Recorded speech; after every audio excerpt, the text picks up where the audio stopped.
man ir sava ideja par uzņēmējdarbības attīstīšanu.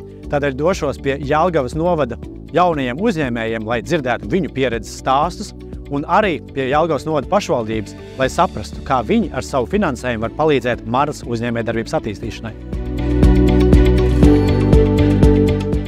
Čau, Robert, es tevi jau gaidīju. Piedod, man mājas pagalmā, kā vienmēr, bērnu vai privātais velospēds sagaida. Bet arī tā uzņēmējdarbība ir mājas pagalmā. Arī sagaida. Parāda. Viņi parāda. Mums ir taps jauns produkts, tā ir čiekuru marmelāde, jeb čiekuru želeja. Tas ir sīrups kopā ar ogu sulu un agaru. Šeit ir čiekuru žāvētavu, viens tāds skapis, kur mēs arī iegādājamies gan ar Eiropas Savienības, gan ar vietējā grantu atbalstu. Žāvēšanu notiek ar čiekuriem, šeit prieži pumpuriem, mēs žāvējam gan tējas, gan dažādas vietējos dabīgos augus.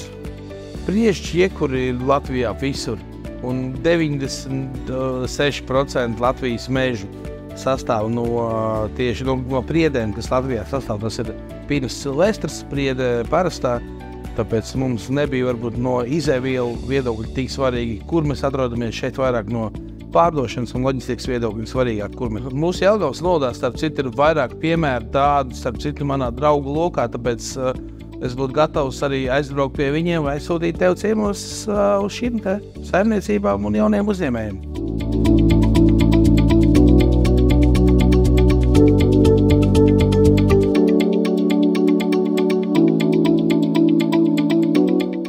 Mēs esam tapuši no mazā projekta idejas par pēcpusdienas māju, un laikam ritot mēs nonācām pie nodarbībām ar mājamācības bērniem.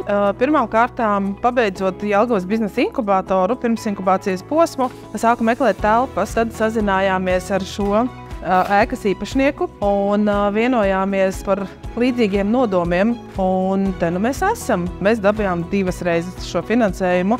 Pirmais mums ļāva vispār uzsākt darbību, sakārtojot ugunsdrošības sistēmu, vēl citas lietas, un otrā reizīte mums ļāva izveidot praktiskās dzīves iemaņas telpu. Un tas, ko es iemācījos Jelgavas biznesa inkubatorā, ir tas, ka nav tā, ka naudas nav, ir neprasme viņu paņemt. Tas ir par to, ka arī Jelgavas novadā ir daudz dažādas iespējas, gan ir dažādas organizācijas, kur var rakstīt projektus, kur var realizēt caur ko var realizēt savas idejas.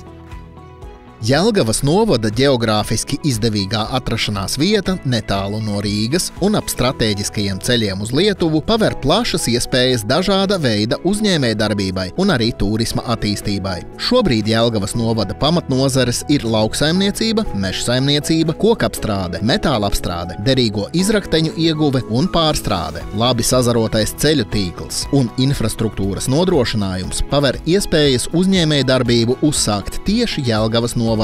Veiksmīgs dialogs ar pašvaldību, atbalstošu instrumentu piemeklēšana nereti ir visbūtiskākais faktors, kas var stiprināt uzņēmējdarbības gan izveidošanos, gan iesakņošanos un attīstību novadā. Savukārt pašiem uzņēmējiem vērtīgi ir gan tīklošanās un sadarbības pasākumi, gan izveidotā uzņēmēju konsultatīvā padome, kas var veicināt dažādu interešu aizstāvību. Gan dabas resursi, gan lauksaimniecības vērtīgās zemes sekmējušas Jelgavas novadā bāzēties lieliem un spēcīgiem uzņēmumiem ar vārdu visas Latvijas mērogā, gan kūdras ieguvas uzņēmumiem, gan vienam no lielākajiem lauksaimnieku kooperatīviem, gan vērienīgiem graudkopjiem. Ar sarunu pie Jelgavas novada mēra var aizsākties arī Roberta stāsts par savas uzņēmējdarbības idejas īstenošanu, vispirms noskaidrojot par iespējām iegādāties izsolē pašvaldības īpašumu, vai varbūt konsultējoties par pieejamajām zemes vienībām uzņēmējdarbības uzsākšanai.